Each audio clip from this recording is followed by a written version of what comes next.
تعالى نمسي على الكل. السلام عليكم. النهارده معانا مجموعه حمام برضو كالعاده، لاحم فرنساوي شغال بيور، ومعانا جوزين كينج حمر. جوز اهو اللي هو ده بيخنن. الحمام ده انا لسه جايبه اول امبارح. تمام. الجوز ده خد مكان بيخنن فيه، طبعا عملت لهم مكان صغير كده جايبهم فيه عشان انا ما عنديش مكان. ده جوز اهو واخد بعضه، ده جوز واخد بعضه خد المكان ده، وده جوز خد المكان ده ولم فيه عفشتين كده، وفي جوز لم خشبه هنا مش عصايه. وزي ما انت شايف اهو الاحجام، زي ما انت شايف دي نتايه اهي، دي نتايه اهي، ده حجم نتايه اهي اهو، ذكر اهو. تمام. جوز اهو حجم زي ما انت شايف اهو اهو. اكبر من كده هيبقى مجنس، اصغر من كده هيبقى متوسط. تمام اهو. دول بقى كام جوز؟ دول 7 جواز البيض، دول 7 جواز شغالين كلهم واخدين بعض، مفهومش فرخ لسه صغير ولا فرخ كبير سنا. تمام ما شاء الله زي ما انت شايف كلهم اهو. بص يعني حمام ايه، لسه لا كبير ولا صغير، حمام لسه مثلا متاخد منه 3 4 عشوش، مش حاجه اهو. حمام واخد بعضه، حمام على الشغل على طول. انا لسه جايبهم من يومين والله. صاحبهم اداهمني لسه ما خدش مني فلوس ولا جنيه. ليه؟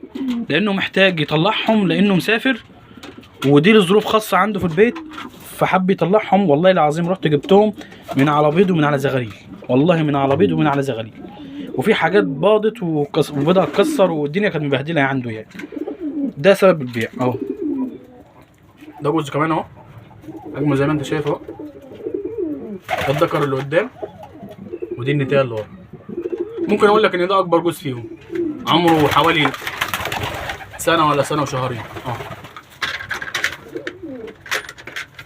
تمام. ده جزء اهو.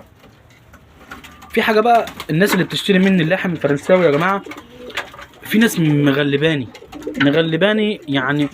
الناس اللي بتقول لي طب جفنهم وردي، طب العظم وردي، طب مش عارف في ريش في الرجلين. طب يا جدعان ده كل ده احنا اللي مطلعين، المصريين اللي مطلعه كل ده. الحمامه دي تتميز بايه؟ تتميز بحجم اهو، حجم اهو ماشي، ده الحجم اللي هو بيتميز بيه. تمام. حجم اهو. بص الحمامه واقفه عامله ازاي. دي حجم الحمام اللحم الطبيعي، ده حجمها الطبيعي اهو. دي نزلت، دي نتايه. بص ده جوز اهو، شوف نتايه اهو، اللي ورا دي النتايه، اللي قدام ده الذكر. ده الحمام ده بيتميز بالحجم بتاعه. تمام. بيتميز بايه تاني؟ بيتميز باللحم، اللحم اللي هو ايه، بيلحم العش في العش. تمام. وخلي بالك الحمام ده برضو وحمامك اللي عندك واي حمام تاني مش هيلحم غير لما هو يكون متغذي كويس. يعني ما تجوعش حمامك وحمامك يكون جعان بتقول لي ده حمام ما بيلحمش. لا، الحمام بيلحم لما يكون متغذي كويس، بياخد فيتامينات، بياخد املاح، بياخد كالسيومات كده بيلحم. غير كده عمر الحمام ما يلحم. لحم فرنساوي مش لحم فرنساوي مش هيلحم. تمام. لكن لو عندك حمام بلدي واهتميت بيه وباكله وبشربه وبالكالسيوم بتاعه والفيتامينات بتاعته هتلاقيه يلحم. اقسم بالله انا كان عندي بلدي كان بيلحم 3 عشوش في بعض، والله 3 عشوش في بعض. ليه؟ من الغذاء. غذي كويس، غذي حمامك كويس، اسقي ميه نظيفه، اسقي ميه نظيفه، نظف حوصله حمامتك من الديدان ومن اي فيروسات. تمام. حمامتك تشتغل معاك زي الساعه. غير كده لا اهو، ما هو لحم فرنساوي اصلي ملوش حل اهو، شغال ضمان عشان انا اللي رحت جبتهم من على زغالهم من على بيضهم اهو. وجوز ده برده كان شغال تحتيه زغاليل، الجوز اللي هو كينج ده. تمام. وده كان محص وحصاد كسر. ده الذكر اهو. تمام. ودي النتايه اهي، زيفين برضو، دول زيفين ودي زيفه زي ما انت شايف اهو. الذكر اهو بيكسر عليها اهو، داير وراها اهو. تمام. الحمام حمامتين نضاف ما شاء الله تبارك الرحمن، ربنا يبارك للي ياخدهم. بس يا جماعه لو عايز تربي لحم فرنساوي بجد اهتم بالاكل واهتم بالمكان واهتم بالنظافه قبل ما انت تفكر ان انت تجيب لحم فرنساوي عشان ينتج لك حمام كتير ومش عارف. مش هينتج لك حمام كتير الا لما تهتم بيه. انسى الكلام ده، انسى اي حد يقول لك ارميهم في اي حته ويلحم لك مع بعض. مفيش الكلام ده. في ان انت هتهتم هتلاقي، هتصرف هتلاقي. طب هصرف يا عم انا مش عايز اصرف. لا، ما انت لازم تصرف. هتربي حمام لازم تصرف. ان ما كلفتش حمامك ما بلاش تجيب حمام اصلا.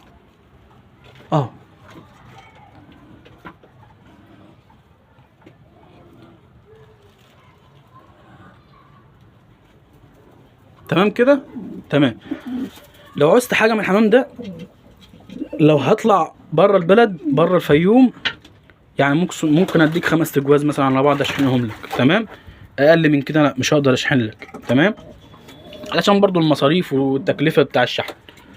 لو انت داخل الفيوم، بص يا جماعه في بيضه شوف انا بكلمك والله لسه ما شفتها الا دلوقتي. بيضه اهي ومكسوره. الحمام بص بس محتاج مكان يشتغل، بس مش محتاج اكتر من كده. دي بيضه اهو، وانا بكلمك والله ما شفتها الا دلوقتي. والله انا لو عندي مكان اقسم بالله يعني اقول لك هستغلهم، بس للاسف ما فيش مكان. وزي ما انت شايف هم شغالين يعني. حمامه لا دي هتاخد دي، ولا دي مش هتاخد دي، ولا دي مش متجوزه، ولا لا، ما فيش الكلام ده. كله واخد بعضه. مسافه ما تحط كده يعني. انت لو انت عندك عيون تكتشف بس الجواز اللي مع بعضها تكتشفها، وهتحبس كل جوز مع بعضه. ما عندكش عيون يبقى هتسيبهم مع بعض كده، هم هينطلقوا مع بعض هيشتغلوا مع بعض، لان كل زي ما انت شايف كل جوز واخد بعضه اهو على ما يرام، وكلهم شغالين ضمان باذن الله. ولو عايز ان شاء الله اي حاجه منهم تواصل معايا 010 14 244 522. تحت امرك يا صديقي.